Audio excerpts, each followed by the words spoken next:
ভয়ঙ্কর রূপে সরকার ভেঙে পড়েছে।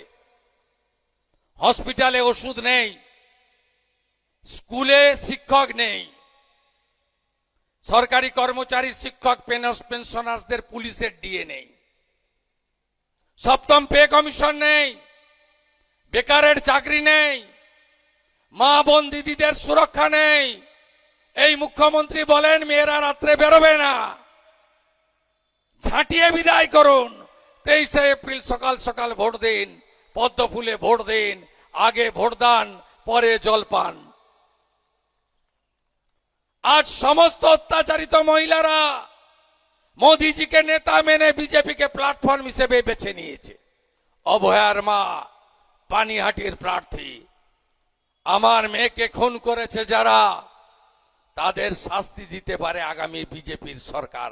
আমার কথা নয়, আরজি করে ডাক্তার বোনের মায়ের কথা।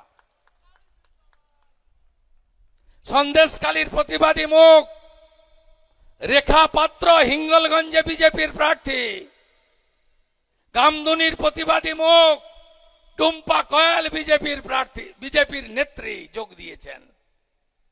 চারিদিকে একটাই আওয়াজ, পাল্টানো দরকার, চাই বিজেপি সরকার।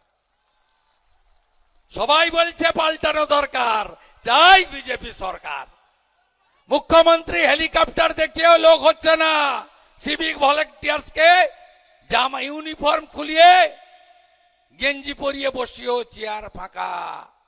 আমার তো এখানে আসার কথা 5টায়, এসে গেছি 4টায়। হেলিকপ্টার ওয়েট করছে, বাগডোগরায় থেকে নিয়ে যাবে, 7:30টায় ভবানীপুরে আবার আমাকে ঢুকতে হবে।